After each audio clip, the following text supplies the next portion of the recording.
We'll have a number of presentations during this morning's session.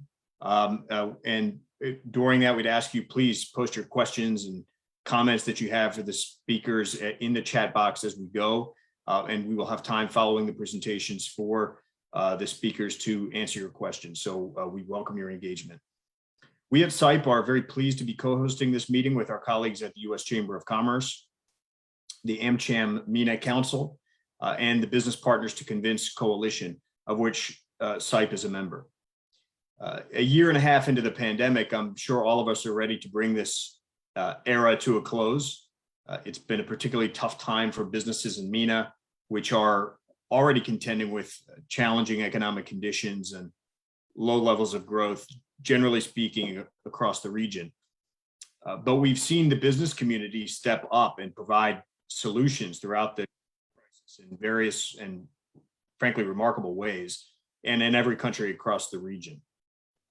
This has involved crafting the parameters around which businesses can operate while balancing the public health imperatives, advocating successfully for tax relief and stimulus measures that have helped keep businesses afloat, and driving digital transformation. There has also been a groundswell of corporate social responsibility initiatives from the private sector, like donating personal protective equipment, sanitary supplies, and life-saving equipment, and even in some cases retrofitting hospitals with for COVID care. Chambers and associations, as the voice of business, as we're fond of referring to them, have been at the forefront of these efforts. And now in the current phase of the pandemic, of course, a number of effective vaccines are on the market, but we know that the MENA region as a whole is struggling to get ahead of the Delta variant, and there's still quite a long road to go to achieving herd immunity and pandemic recovery. Unfortunately, the region suffers from widespread vaccine hesitancy and some of the lowest levels of vaccine acceptance globally. And when it comes to economic recovery, the IMF has just recently projected that economic recovery will vary significantly across the region, depending largely on rates of vaccination. This morning, we're going to focus on the critical role of businesses, employers, in ending the pandemic and getting us firmly on that path to recovery by supporting the vaccine rollout, countering vaccine hesitancy in the workplace, and encouraging vaccine acceptance more broadly. And how can business associations and chambers of commerce and industry be part of the solution and provide the leadership needed to help their members get through the crisis? We're very pleased to have a number of the top experts from leading institutions in this field share their insights with us today. But before I introduce and give the floor to our speakers, I'd like to turn it over to two of our co-hosts of today's event, Steve Lutz, Vice President of Middle East Affairs of the U.S. Chamber of Commerce, and Mohammed Bataine, Chairman of the AmCham MENA Council, for their introductory remarks. Steve? Well, thank you, Steve. And let me begin on behalf of the U.S. Chamber, the world's largest business advocacy organization, thanking our friends at the Center for International Private Enterprise for hosting this important discussion, and of course, our wonderful partners at AmCham MENA and the Business Partners to Convince Coalition for all of their efforts to highlight the critical role that the private sector has and will continue to play in ending the pandemic, and of course, providing trusted information to help counteract vaccine hesitancy in the workplace, as Steve was talking about. I also want to acknowledge our good friend Samir Khalil from PhRMA, who will be speaking during today's discussion. We have a long track record of working with Samir and PhRMA across the Middle East, and our collaboration has taken on even more importance during this pandemic. In a crisis like the COVID-19 pandemic, it's absolutely vital for government and businesses to align, share information, and actively plan and work together. As many of you may recall from the early months of the pandemic, as governments began shutdowns and had to work through and make decisions about keeping essential businesses open, at the Chamber, we engaged with many governments across the Middle East region, and to their credit, work closely with the business community to ensure that businesses providing essential services and goods remained open, while also taking steps to support and protect their employees. And as we began to reopen and focus on driving economic growth, again, there was collaboration between government and business throughout the Middle East on initiatives to get employees back to work and to stimulate their economies. And now, as vaccines offer the greatest hope we have to end the pandemic, it's imperative that business and government continue to come together with a decisive message that the approved vaccines are safe, that they are becoming more and more available, and that the vaccines help protect you, your family, and your colleagues at work. So it's essential that employees make getting vaccinated a priority. And during the pandemic, of course, we rightly focused first and foremost on the human toll of COVID-19, the lives lost, the families impacted. But there has also, as we know, as Steve was talking about, been incredible economic devastation that has shuttered businesses, led to bankruptcies, massive unemployment and displacement, strained public budgets, and historic economic decline. So when we talk about vaccine hesitancy and getting people vaccinated and ultimately building resilient health systems, we're also talking about creating economic resiliency. Economic recovery and public health go hand in hand, and both will be at risk as long as the pandemic rages anywhere around the world, and that certainly includes the Middle East. So the solution is getting people vaccinated, and the business community knows that healthy populations throughout the Middle East are vital for sustainable and healthy economies in the region.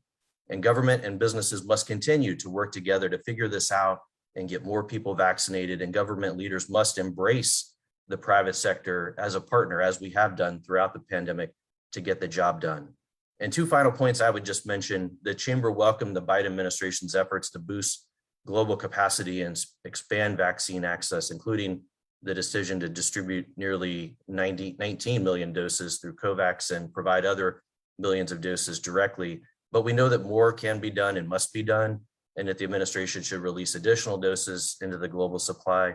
And finally, I'd mention that the accelerated adoption of digital and other technologies has been one of the encouraging developments that businesses and governments should embrace in the fight against COVID. And this includes those social and technology companies that have stepped up to rein in lies and misinformation, which often undermine efforts to get people vaccinated. So we thank you very much. And again, thanks SAIP and all the partners for today's discussion. And with that, let me turn it over to Mohammed Batania, Chairman of AmCham MENA. Mohammed?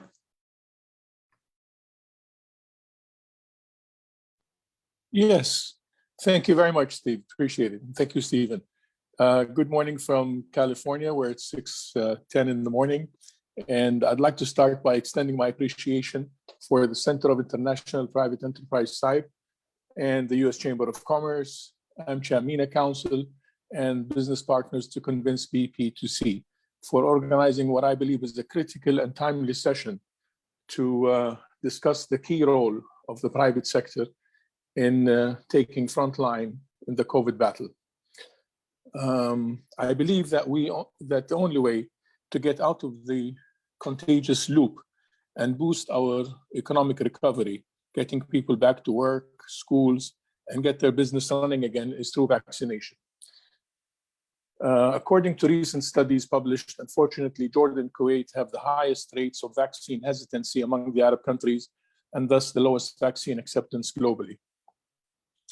In 2019, the WHO listed vaccine hesitancy as one of the top 10 threats to the global health. This should be an alarming indicator for the private and public sector representatives, donor agencies, and policymakers to join their efforts in raising the community's awareness. Jordan has put itself or its name on the list of the first countries to receive vaccines. Recently, a shipment of 500,000 doses of Pfizer COVID-19 was donated by the US government to Jordan. And this was made, of course, public or known during the visit of His Majesty King Abdullah to President Biden last month. And it's actually because of the role of the leadership here at strong international relations, especially with our long-standing strong friendship with the United States. So despite available quantities and different types of vaccines, Jordan ranks 70th globally for its COVID-19 vaccination rates, as over 52% of the Jordanian population is vaccinated, according to COVIDX. which is the live COVID-19 vaccination tracker.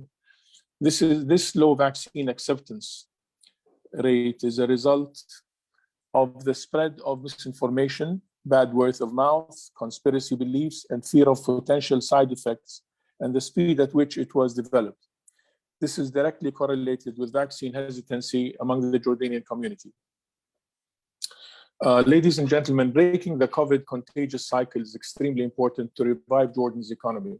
This could only be done through collective effort and responsibility between the public and private sector to have a national strategic plan to reduce vaccine hesitancy.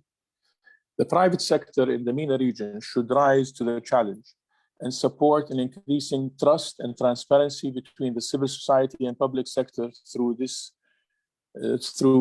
disseminating timely, accurate information, positive propaganda about the safety and efficacy of vaccines and the technology that was utilized in their production.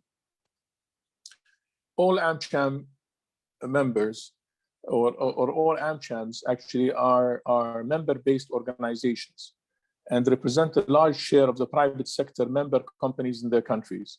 This is a great starting point to leverage the private sector in the pandemic response efforts. As the current chairman of the MENA AmCham Council, I call upon all AmChams in the MENA region to start working with their members on raising awareness, capitalizing on the big difference and active role they can take to support their governments in increasing vaccination rates. AmChams can start working with their member companies by hosting experts to awareness sessions to discuss the vaccine's potential side effects, positive outcomes, and answer people's concerns. They can also start considering sharing accurate information on their social media platforms, since today people rely heavily on social media as their main source of information about COVID. At this point, let me switch back to you, gentlemen. I want to thank you for giving me the opportunity to talk to you and look forward to a very important and interesting session. Thanks. Well, thank you very much, Steve, and Mohammed. Thank you for your partnership and leadership on this issue. Without further ado, let me briefly introduce our other distinguished speakers. Abby Shapiro is the Executive Vice President of the U.S. Council for International Business, USCIB as it's known, which founded and serves as the Secretariat of the Business Partners to Convince Coalition, and we also refer to that as BP2C, Business Partners to Convince. It's a global communication and education initiative to promote COVID-19 vaccine acceptance and within the private sector amongst employers and employees. Samir Khalil is the Executive Director of Middle East and Africa for the Pharmaceutical Research and Manufacturers of America, commonly known as PhRMA, an international trade association that represents the world's leading research-based pharmaceutical companies. PhRMA is a member of the International Federation of Pharmaceutical Manufacturers and Associations, which is a member of the BP2C coalition. Matthias Thorns is the Deputy Secretary General of the International Organization of Employers, which just celebrated its centennial and represents employer and business membership organizations in over 140 countries around the world. IOE is also a member of BP2C. Maged El Sayed is the head of government affairs and market access of Sanofi, one of the world's largest pharmaceutical manufacturers, and is a member of the Pharmaceutical Committee of AmCham Egypt. So with that, Abby Shapiro, I know our guests are eager to learn more about the BP2C coalition. Please tell us what's it all about and what resources are available to help employers engage in this complex issue. Thank you so much, Steve. It is a great pleasure, really, to be here with all of you this morning. BP2C is an initiative of the business community, but we are also part of a larger organization. And what I hope to do today is to take you through the resources that we have built that are available to you so that you can begin, if not begin, at least expand the efforts that you've been doing to defeat COVID by encouraging vaccination in the workplace. So with that, I'll just begin. At the beginning of the pandemic, our now executive director, Dr. Scott Ratson, and his colleagues published an article in the National Academic of Medicine calling for a coordinated effort to educate about vaccine literacy as a trusted source, and called upon trusted sources to get involved. COVID-19 requires not only work from public health professionals, but also government, media, technology platforms, and perhaps most important of all, to get the economy back on track, the private sector needs to step up. What do we mean by the private sector stepping up? As a trusted messenger, the private sector can, in fact, convey and combat some of the misinformation that is out there, making it very difficult, encouraging people's negative attitudes. And we need to be able to speak to the issues with factual-based information. So Scott and his colleagues from the London School of Hygiene and Wilton Park, which is a division of the UK government, announced an initiative, a new initiative in July 2020 at the high-level political forum at the UN, and they called it CONVINCE, which stands for New Vaccine Information, Communication, and Engagement. It was a lot easier to just say CONVINCE, but that's what it stands for. And they built together a coalition of trusted resources to talk about how they were actually going to go together and make a difference and have an impact on what we know is a growing problem of attitudes and behavior around vaccine hesitancy. This was a global effort, and it was supported basically as a way to provide information that would be trusted and would be factual, and to provide the resources that we would need. So you can see that the mission of CONVINCE basically is to provide a multi-sectoral effort to manage the crisis.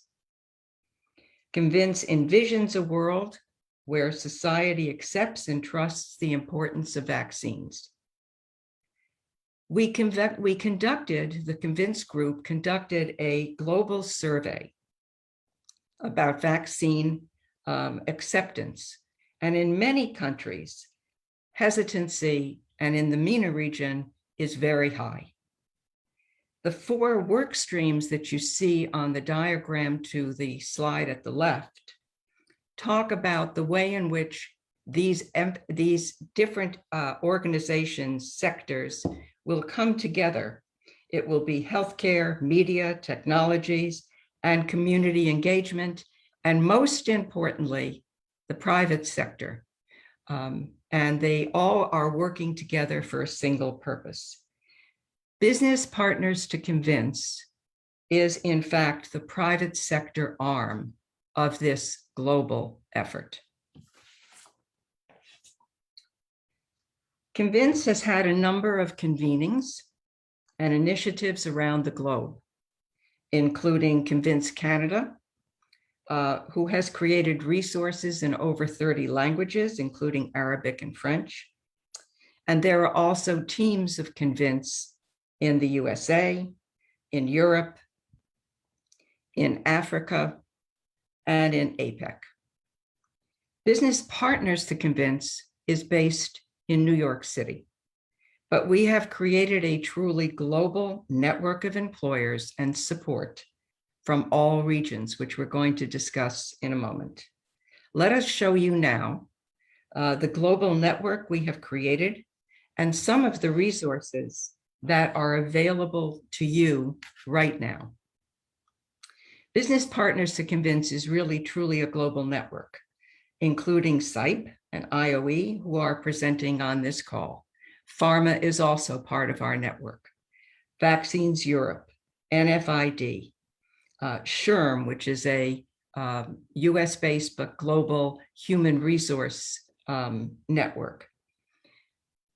These are part of the steering team of Business Partners to Convince. They are there, I call them a coalition of the willing.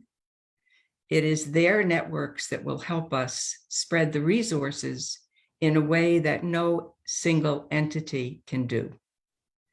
We also have a business advisory council, and they help guide and advise us in terms of the mission and keep us true to what we say we want to do.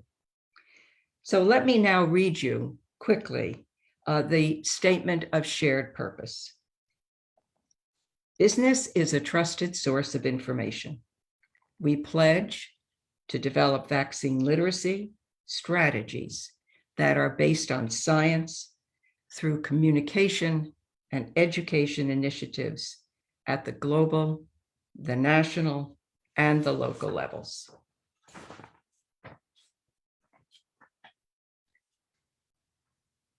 Now let me take you to the website and our social media. Business Partners to Convince, which you can see the title of the website right up there on the screen, is a resource free of charge, open and shared broadly. It is on this website that we have collected and collated resources from a broad range of sources. All have been vetted, all are factual, and they are there really to guide, help, support what business is either already doing or is ready to take a step to do it.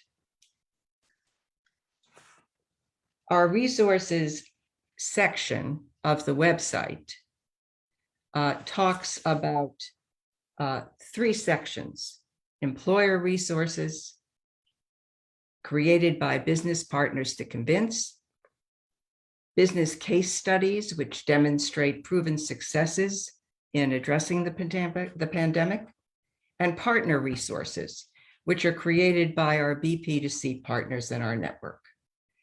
The 3 resources featured here include PhRMA's Vaccination resources for employers, which is a very, very robust set of tools and guidelines, talking points, ways in which to engage with workers that is extremely useful, and we have made this available on our site.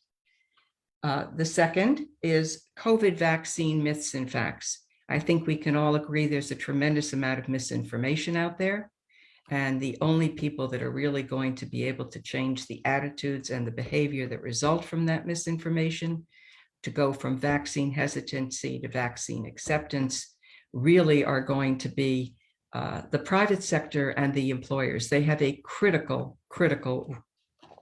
role to play. And then, of course, the third piece here is from the Health Action Alliance, which is a US-based program, and they have really begun to work down into the local level, and some of what they're doing are lessons to be learned to move forward. The website that we also have, we have a YouTube channel, Educate to Vaccinate. And we've done a number of webinars and videos. And again, those are all there to be viewed and to be used as opportunities to learn more about what others are doing. In fact, one of the interviews there is with Heidi Larson, who heads the London School of Tropical Medicine. And she basically, she basically was one of the founders for BP2C. Give me one moment. I seem to have lost you a little bit. No, there we are. So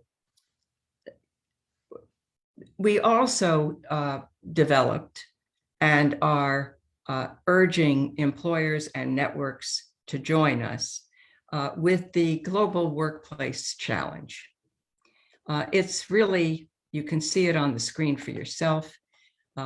Nobody comes to check to see whether or not you've actually done the challenge.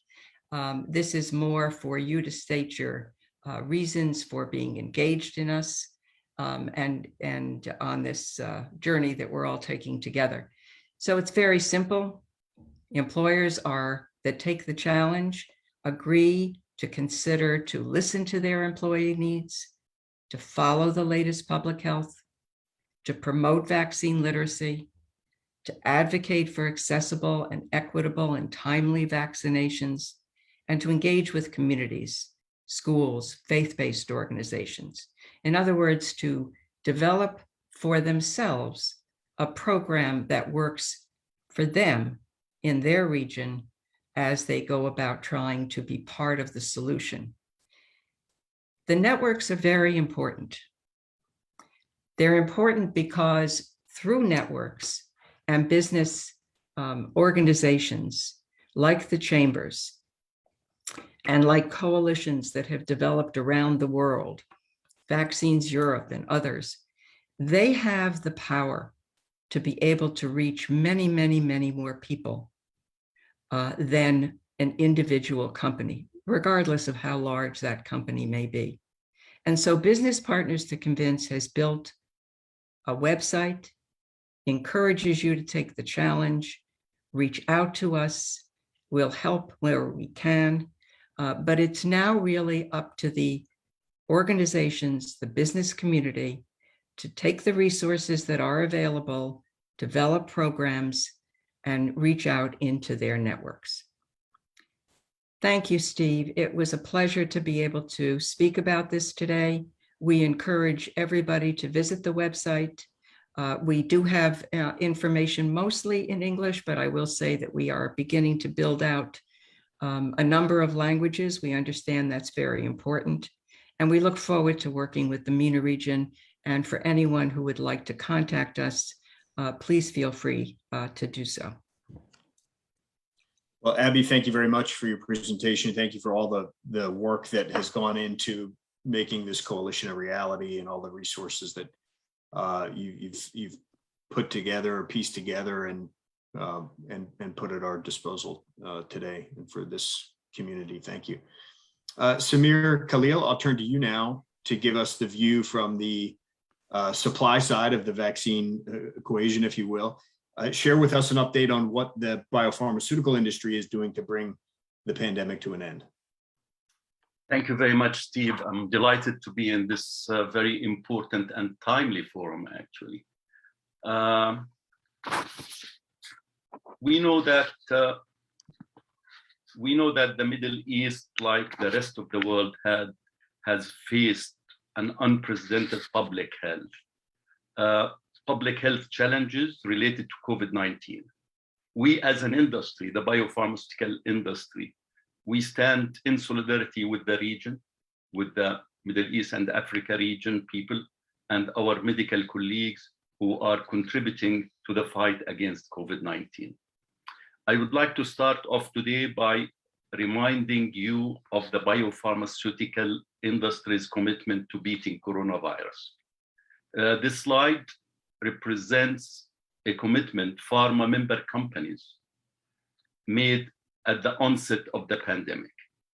We have worked tirelessly on many fronts, including rapidly screening our vast global libraries of medicines and new technologies to find vaccines, dedicating our top scientists and using our investments in new technologies to find vaccines, sharing learnings from clinical trials at real time. At the same time, we're sharing these clinical trials, expanding and reallocating our unique manufacturing capabilities, donating supplies, medicines, and other philanthropy, and working to ensure that when new treatments and vaccines are approved, they will be available and affordable for patients. We all have unique roles to play as we combat COVID-19. As for the biopharmaceutical industry, we have come together, establishing an unprecedented partnerships between companies and governments, NGOs, and other KOLs to achieve one shared goal, the eradication of COVID-19. In 2020, the biopharmaceutical industry raced to develop vaccines and treatments for the deadly COVID-19 virus that has swept the globe. And I'm happy to say that we are starting to win the fight. Too many lives have been lost to this virus in the region, in the United States, and around the world. But our researchers continue working around the clock to develop and deliver vaccines to prevent infection and treatments to save lives and get us all back to normal. Some have said that our progress to date is nothing short of a miracle.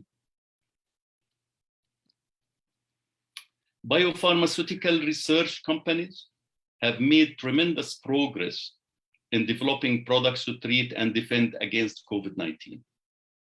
There are more than 1,870 active clinical trials underway globally, including more than 260 for vaccines and more than 1,600 for therapies.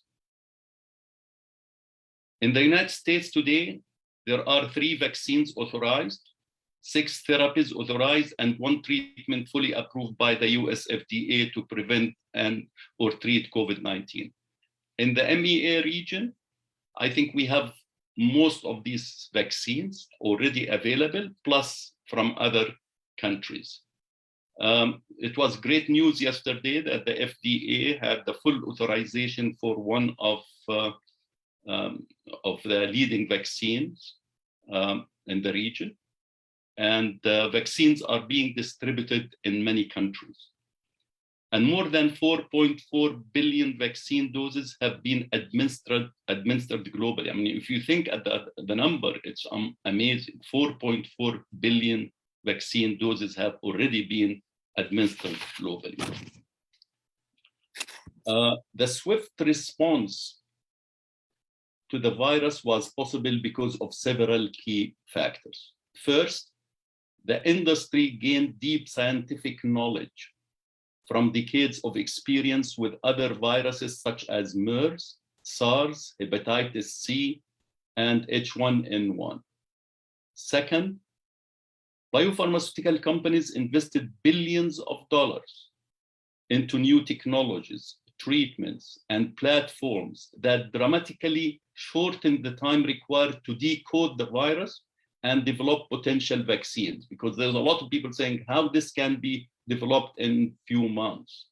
And this is a long work that has been going on for many, many years. Additionally, manufacturers were able to complete some developmental steps simultaneously to save time while not sacrificing safety. Parallel steps were taken. And finally, there has been unprecedented collaboration between companies, governments, and global health entities working together to get treatments and vaccine to people as quickly as possible. This collaboration continues today with support on manufacturing of COVID-19 vaccines. It's important to note that the development of new medicines is a long and rigorous process with many setbacks along the way. Though disappointing, they provide important knowledge to fuel future research. This process of trial and error has allowed the industry to achieve the successes we are now seeing with COVID-19. To put this amazing progress to date into context, it took 20 months to begin human clinical trials for vaccine candidates to combat the SARS. And no authorization were ever granted for such products. For COVID-19, it took 2 months to begin human trials and another 9 months to reach the first vaccine authorization. So it is unbelievable timing, squeeze of timing with doing a lot of intense work. While the industry is moving as quickly as possible, we are not sacrificing safety or efficacy for speed. And this is really important to note. On September 8, 2020, about a year ago, the leading biopharmaceutical companies working on vaccine for COVID-19 made a public pledge to make the safety and well-being of vaccinated individuals the top priority in development of the first COVID-19 vaccines. And they have stuck by their pledge to only submit vaccines for authorization or approval from global regulatory agencies when they are confident the data demonstrate the safety and efficacy of new vaccine based on data from rigorous large clinical trials that includes tens of thousands of individuals from diverse populations around the world. All COVID-19 vaccines follow rigorous standards of independent scientific evaluation, like vaccines for other diseases. And independent health authorities will continue to monitor the safety and effectiveness of vaccine after it is approved. Now that several vaccines have been authorized and are being administered to citizens, the vaccines are proving to be safe and highly effective. Unfortunately, as time goes on, the new variants are emerging and causing new concerns. The Delta variant, which was mentioned before, is on the rise around the world, including here in the Middle East. This makes increasing vaccine confidence and vaccination rates are all more important right now if we are going to defeat the virus. Almost all new COVID-19 cases in the United States are among those who are unvaccinated. And this data is published on a daily basis. So there's no argument about it. After more than 200 clinical trials and nearly 300 partnerships and collaborations among manufacturers worldwide, production has increased just a few months from zero to an astounding estimate of 11 billion doses produced by the end of 2021. This will be enough doses to vaccinate the world's adult population. Critically, however, COVID-19 vaccines currently are not equally reaching all priority populations worldwide. Manufacturers, governments, and non-governmental organizations must work together to take urgent steps to further address this inequity. The industry is working with and encouraging all stakeholders to advance dose sharing, optimizing production, eliminating trade barriers, supporting country readiness, and driving further innovation. Immediate action must focus on stepping up responsible dose sharing and maximizing production without compromising quality or safety. I want to conclude my remarks today by reiterating that innovation remains the cornerstone and foundation upon which a sustainable healthcare system can thrive. At PhRMA, we take the public's mandate to deliver COVID-19 treatments and vaccines to heart, and we have made tremendous progress to fight the disease at unprecedented speed without sacrificing safety. Science and innovation are how to get back to normal. I welcome you to visit PhRMA's website for more resources and information. And thank you. Samir, thank you for your insights and perspectives on this. Very, very helpful. Matthias Thorns, I'd like to turn to you and take a look at this from the employer's perspective? What are some of the best practices and strategies of employers that you're seeing globally in getting us through this phase of the pandemic?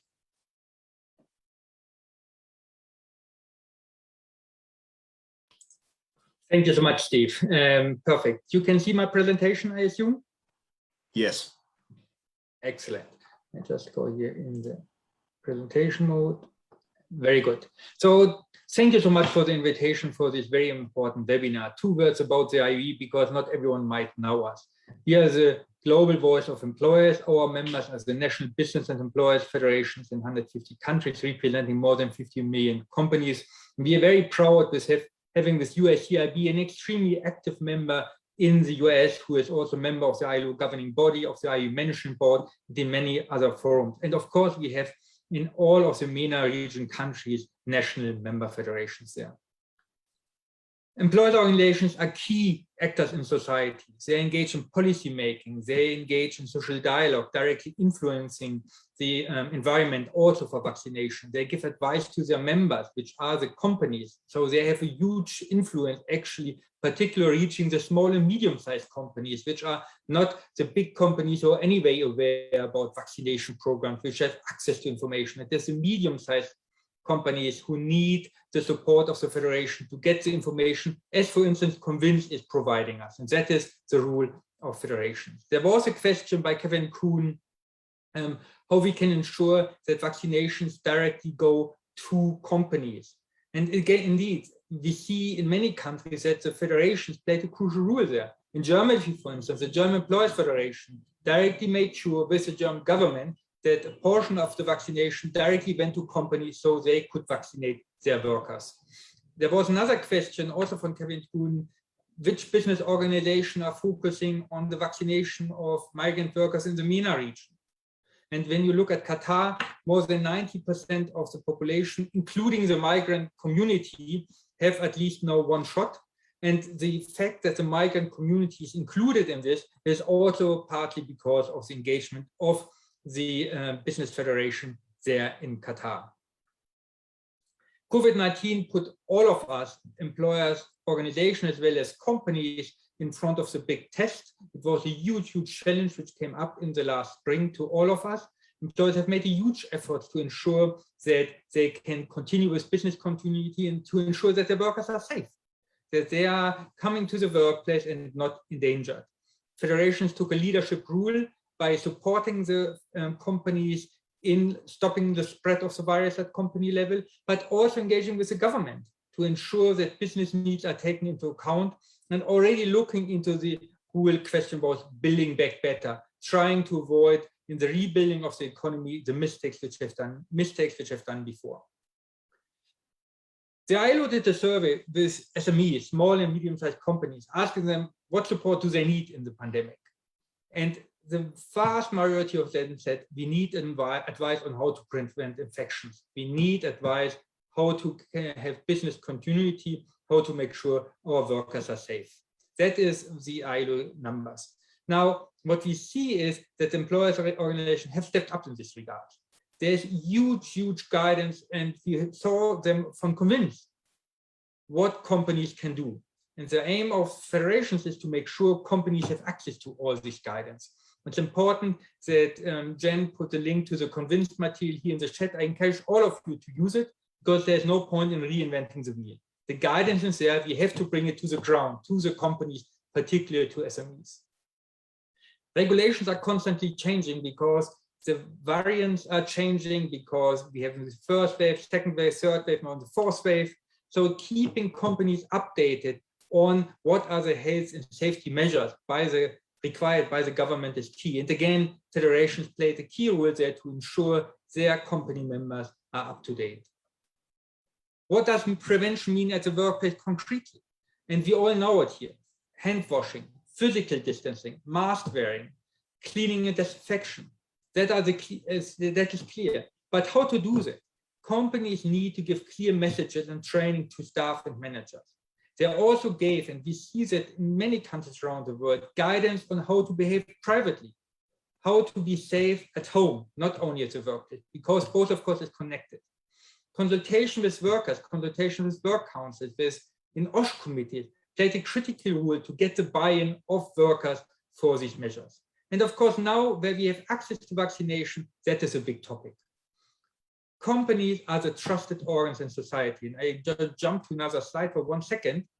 That is the Endemann Trust Barometer, which from 2021. It shows businesses by far the highest trust, far more than NGOs, government, and media. That is why it is so important that employers are fully engaging on this topic to build the trust, to get the workforce and their staff on board. It is not about manipulating them. Everyone has a free choice. It's about giving them the information they need to make a rational decision what they want. Many, and I said that before, companies have become vaccination centers everywhere in the world, where vaccinations directly went to companies partly, so it is a company doctor who is doing the vaccination, or what we also see is that they just open the door for public administration to come in to give vaccinations. And again, the success is there because of the trusted position of employers vis-a-vis many, many other sources for information. There are many, of course, other responses which are necessary because vaccination is only one puzzle piece in this whole comprehensive action which is necessary to combat the pandemic and also to combat the economic impact of the pandemic. And what we see, of course, is the whole telework, which was critical to keep business community going on, to ensure business continuity. And there are many guidance, and you just see there two were launched. Finally, as I said before, part of the employers' organizations also give advice to governments to tell them how to do it, being it make sure that some of the vaccinations directly go to companies so they directly can do the job, or being it in terms of economic and social policies. So thank you so much for having me here. Happy to answer any other questions. Baptiste, thank you very much for your presentation and the incredible examples that you shared with us. Very, very encouraging to see that.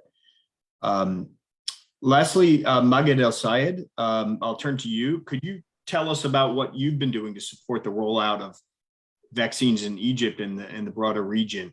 And I'm grateful that you can speak to this from a few different levels as a major employer, as a vaccine manufacturer.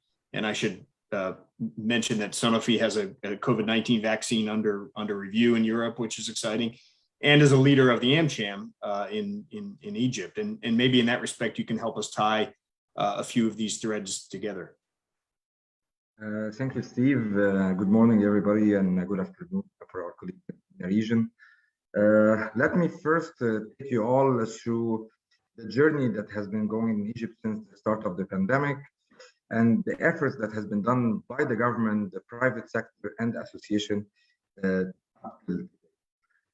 Starting from the first wave of the coronavirus, the Egyptian government has shut down schools, suspended flights, prayers in mosques and churches across the country, in addition to closing clubs, sport activities, and everything.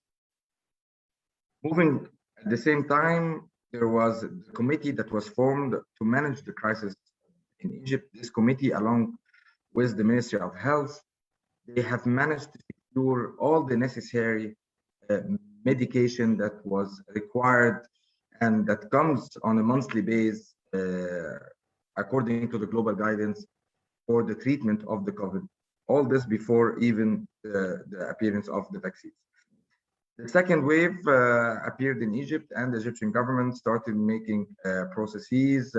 They secured the 100 billion Egyptian pound, where 700 million went to the Ministry of Health and another 300 million that went to university hospitals. When it came to phase 3, restaurants, malls, and were brought forward to the closing time to 9 p.m. to help contain the coronavirus. Now we move to the government effort starting the vaccination plan. In January 2021, the government has announced that the frontline healthcare workers and the isolation and screening hospitals are priority vaccinated. And then the government launched in March a website for reservation for all the citizens to be vaccinated, giving priority again for elderly people and people with chronic illness.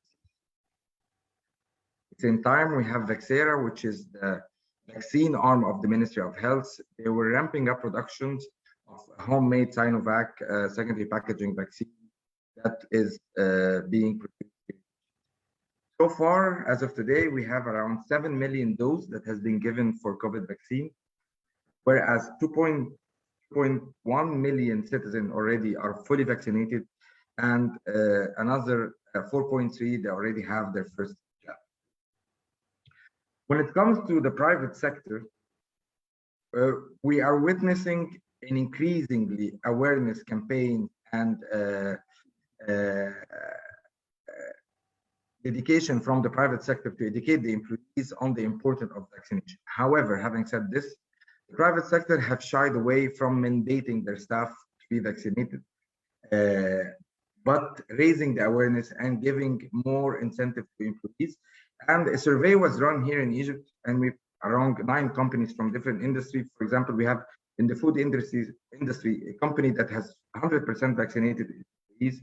One of the largest electronics companies in Egypt has vaccinated around 40,000 employees in its premise.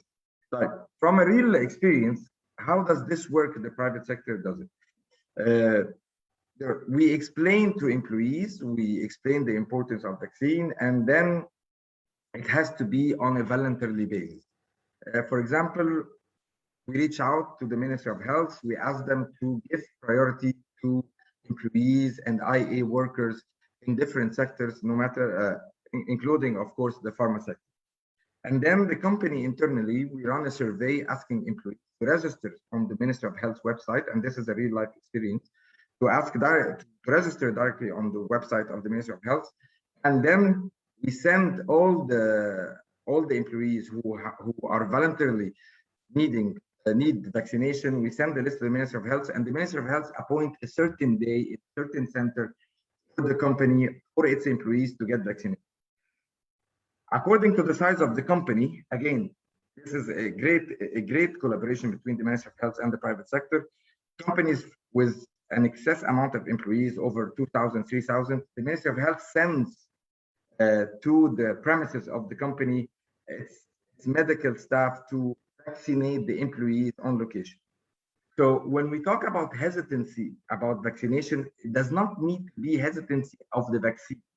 We have witnessed, for example, hesitancy because people don't want to be rushing into centers, or the vaccination centers is far away from their location or from their housing, or because of there might have been queues at a certain point of time and people want to avoid this. So hesitancy does not need to be because of the vaccine. Sometimes it's because of the surrounding environment of the vaccine. Having said this, again, we have mentioned that companies are more and more encouraging the vaccines. On the other front, the government also is encouraging. However, the government is doing it gradually. They're encouraging citizens to be vaccinated gradually according to supply and demand. Supply of vaccine, since we are in the region, we are not producers of the vaccine. So we have to manage, the government has to manage a very thin line between increasing the awareness campaign and not have enough supply of vaccines, and at the same time doing the campaign gradually to make sure that there is enough vaccines for the citizens. Recently, we have witnessed in Egypt that mandatory, the tourist sector, for example, is obliged to vaccinate all its employees. Egypt is one of the major tourist destinations, and all the employees working in resorts, hotels, cruises, Egypt are being 100% vaccinated with a certificate issued in the entrance of the hotel stating that this premises has been fully vaccinated. So this is moving forward again, a recent declaration by the government that the educational staff, the faculty staff, and the students before the start of the new education season in October will be mandatory vaccinated. Moving also to government, public employees will be also vaccinated. Moving again from government to private sector to the association. The AmCham in Egypt, for example, is a leading representative of the private sector, representing almost 2,000 members and companies. The AmCham, since the start of the pandemic, has extended a very strong arm with the government to give a demonstration of the private-public partnership. The AmCham, along with its members, they have done two things. First, They have hosted the advisor to the president healthcare in a seminar explaining the workplace policies and the labor law and the readiness that should be put in the workplace. The AmCham has launched a campaign along with the UNICEF. They have gathered around 3 million Egyptian pound worth of personal protective equipment that has been given to the Ministry of Health and the Unified Procurement Authority here in Egypt. Along with this, General Electric, a member of the AmCham, has refurbished 234 ventilators in 3 hospitals, along with the AmCham purchasing around 25 patient ventilators for the hospital in Egypt. One of the leading advertising company and member of the AmCham have dedicated worth of 10 million Egyptian pound worth of airtime to emphasize and publicize the campaign and highlight the effort that has been done for the private sector.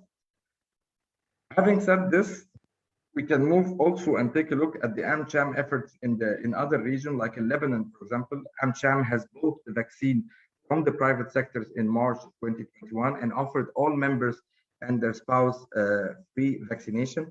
They have committed also $100,000 to supply the government in Lebanon with testing kits and vaccination call center. To wrap up and to give you from our experience here in the region, Egypt in specific, given the fact that the country and the region are not producers of the vaccine, thus there is always the dilemma of the supply versus the demand. The government is pursuing a strategic plan of raising awareness gradually while making sure the vaccine is available. How do we see this strategy being implemented on the ground? For example, as per the latest declaration of the government, now we are applying the QR code. The QR code will be required, for example, for large gatherings like football matches or large gathering. People have to get in with QR code, similar like when you're taking a flight. There is a call for Egyptians to sign up on the website for the vaccine and to the importance of the vaccine and to get vaccinated. Again, this is from the awareness side. From the supply side, we have the first 1 million Egyptian-made Sinovac shots will be supplied to vaccination centers, and there is a strategy to increase this production to up to 8.5 million each month in order to make sure that the 60 million people eligible for vaccination will be vaccinated. And then the number of vaccination centers, now we have around 660 vaccination centers in Egypt. This will be increased to 800 vaccination centers. On another front, from the industry side, and wrap up my documents here, the industry must ensure that the lesson we are learning during this pandemic helps spark positive and lasting change. First, the pandemic gave us a glimpse of what the world would be without vaccine. That's why prevention is a key, equally important in granting equal access to quality healthcare. Second, the whole patient pathway will have to be reassessed from diagnosis to treatment, especially when it comes to chronic disease, and focusing on the importance of integrated care solution and increasing significantly. We will also need to invest more in data analytics and artificial intelligence coming years. Last but not least, the pandemic taught us new ways of working together when it comes to agility, flexibility, and the importance of collaboration and partnership between the public and the private sector. Thank you. Maged, thank you very much for sharing the rich experience and all of your insights. We really appreciate it.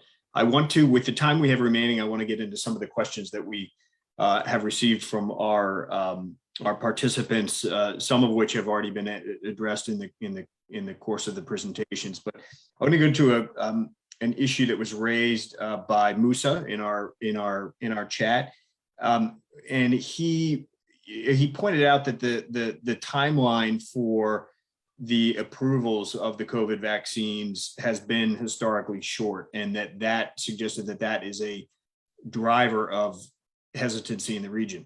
Indeed, this accelerated timeline of development and approval is something that Samir celebrated in his remarks, and also pointed out that the industry is not sacrificing safety or efficacy for speed. well, we're now entering a phase of the crisis in which vaccines are starting to graduate from emergency use authorization to full approval. Just yesterday in the U.S., Pfizer BioNTech's vaccine just received its full approval from the U.S. Food and Drug Administration. So I think I'd like to look at what effect we expect that to have on vaccine acceptance in the region. I read an estimate that somewhere between, and there's a wide spread here, but somewhere between 3 and 30% of unvaccinated people, this is in the US, would be persuaded to get the vaccine once they receive full approval. So I wonder how you see this playing out in the region, and what effect do you expect that this will have as the authorities begin to grant full authorization to these vaccines, and do we think that will help turn the tide? So Steve, can I just Yes, comment also on the question by Musa? I think, it's a good question, and a lot of people are asking this around the world, in the United States, in the region, and everywhere.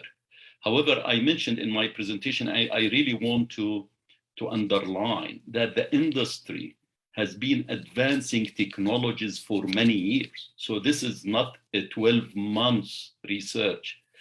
As I mentioned, the industry gained deep scientific knowledge from decades of experience and investment in new technologies. I have been in this industry for many years, and the technologies that being applied now, it's all advanced research and development that the scientists have been working on it all the time.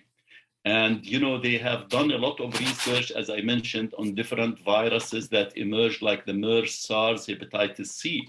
And when COVID-19 happened, and this, cost billions and billions of dollars over the years. So when the COVID-19, they were able to utilize and leverage these technologies that they have been working on it for many years to shorten the time to decode the virus and develop potential vaccines immediately. So this is not complete research that happened in 9 months. No, it is long time technologies research that being leveraged and being used to develop what we have now with the vaccines in the market. And as I said, companies were doing parallel steps at the same time. So as they were doing this and taking risk manufacturing, taking this parallel steps in order to speed the time because of the unprecedented challenge that the world faced. And it continues. Clinical trials and safety monitoring continues around the world.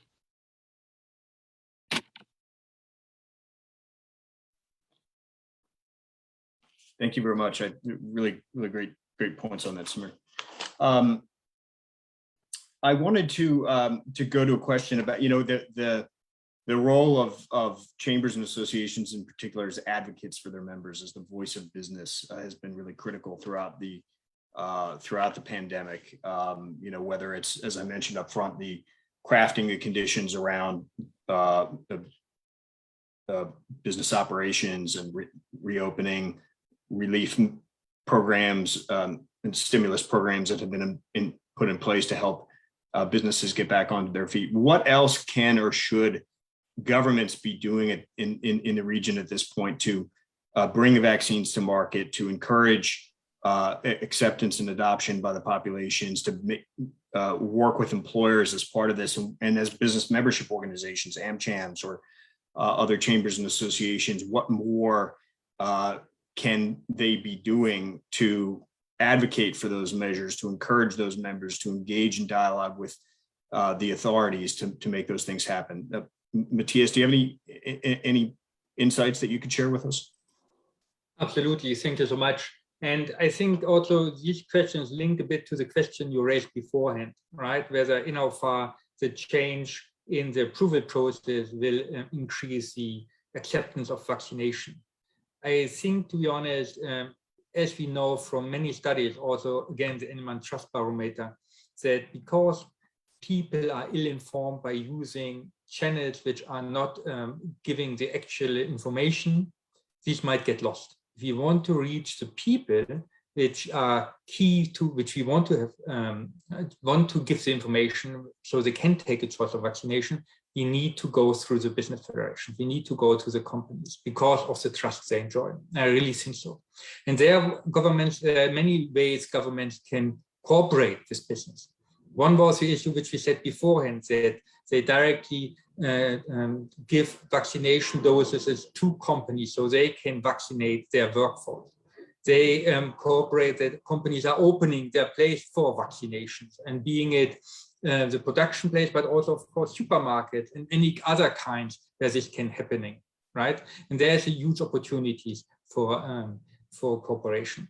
Many of the information we see, for instance, convinces put together, which are extremely helpful, would be really important to translate them into Arabic, right? Arabic and French, so they can really be understood and read by the workforce on the ground. So there is a possibility also for governments to step in to make sure these kind of informations are translated into the language which is prevalent, and then enable the business community to roll it out, to be honest. And these are little steps which are not so big, which can be done.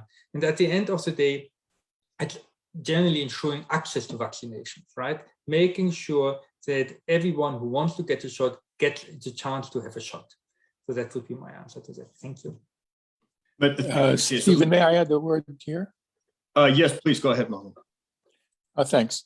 I just want to point out that it's important to lead by example, whether it's from the public sector or the private sector. In Jordan, we noticed that, for example, 2 major ministers had to resign because they weren't adhering to the code that they were themselves actually putting out as rules. So it's important that we practice what we preach, whether it's in the business community or whether it's in the government side. At the same time, it's important not to overdo it. It's obviously we're there here for the long haul, so it's you can't. I think it will be advised not to maintain that very delicate balance between business and health, because this, you want to avoid also pandemic fatigue. So the thing is, everything that we said, of course, previously.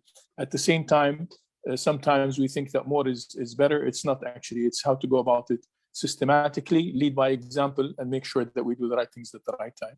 I just want to put in this 2 cents worth of information that I had. Thank you. Thank you very much. Appreciate it. Abby? I have yeah, there we go. I think we're beginning to use a phrase here in the United States, and it's happening in other places, as Matthias referenced. We need to do more than just create awareness and provide good information, and the business community is in a great place to be able to do that. We need to begin to make people, including policymakers, more comfortable about this particular crisis that we're facing, and nudge people and make vaccination a requirement. We don't want to use the word a mandate, but we do want to be able to say, if you're not vaccinated, then there are certain things that you need to do if you want to come to the workplace. You may need to get tested frequently. You may need to continue to wear your mask inside. You may need to continue to social distance. So I think, the 16, 18 months from the time that we really realized how destructive this virus is worldwide, we have come to understand that it is very difficult to change attitudes into behavior that is different. And so what can business do? Business can make it a little bit more difficult to come to work. So a few, not sticks, but nudges that say, okay, if you don't want to get vaccinated, then here are the things you need to do. And more employers are beginning to take that approach. And it's not a matter of individual freedom. Vaccines have been around for a very long time. We require vaccinations to bring our children into school against certain diseases. So I think we need a combination of nudging, a combination of the right information, and it needs to be directed at society. So I think we're at a different point, Steve, in terms of what we as business can do and should do. Thank you, Abby. And we're running short on time at this point. We only have about a minute left, but there's a question in the chat which is too good to pass up, and I want to tie it into this particular thread of our conversation here, which is that.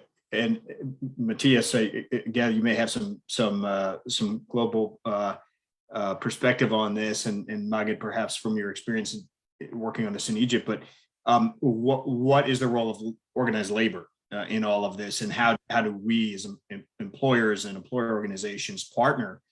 Obviously, we don't want this to be a contentious or confrontational situation. How do we partner with organized labor to make this happen and ensure that that our workforces actually get the vaccine? Thank you for the question. And of course, trade unions are important. They're very important in order to take their approach to the membership, right? To inform them and to engage with the membership. But there's another important rule for the trade unions, and this is at national level, at sectoral level, at regional level, to engage with employers together on measures, agreeing on measures, approaching the government together on what needs to be done. And that's what we see. We see it in many countries where governments, social partners, trade union employers together make a plan. They're starting how, what kind of measures are necessary in order to prevent, and we spoke about the preventative measures, easing the access to vaccination, the distribution of vaccination. So social partners are asked to that. So trade unions is part of these collective discussion at national, regional, sector level, play an important role there. Thank you, Steve. Let me complement what Matthias mentioned. And you here, for example, we have seen the federation, like the Federation of Industry, for example, or the Federation Chamber of Drug here in Egypt. They have approached and partnered with the Ministry of Health to vaccinate the employees in different industry and different sectors. So yes, there is always a continuous dialogue. And one thing we have learned from the pandemic and from the situation we are in, one thing that is really positive, it's the government engagement. And we've been talking all the time about companies' engagement with the government. Now it's becoming the other way around. The government is engagement. The engagement is coming. And Samir, we have been talking this for years in the pharma sector about advocacy and engagement with government and giving dialogue. But now the dialogue is really existing, and the partnership is being materialized because both parties have understood the need for one another. I compliment was Matthias. Thank you. Thank you, Magid. That's music to our ears. That's the leadership role of business and society. That's the civic role and voice of business and society, and it's great to see businesses stepping up in that way. Well, we could go on like this, I think, for some time. There's a lot more ground for us to cover, but unfortunately, we are out of time for today. I want to thank all of our co-hosts for today's event: the U.S. Chamber of Commerce, AmCham MENA Council, and the Business Partners to Convince Coalition, led by U.S. Council for International Business. I want to sincerely thank our panelists, Abby, Samir, Matthias, Magid, for your time, your expertise that you've shared with us, and your insights. And to thank all of you, our participants, for joining us today.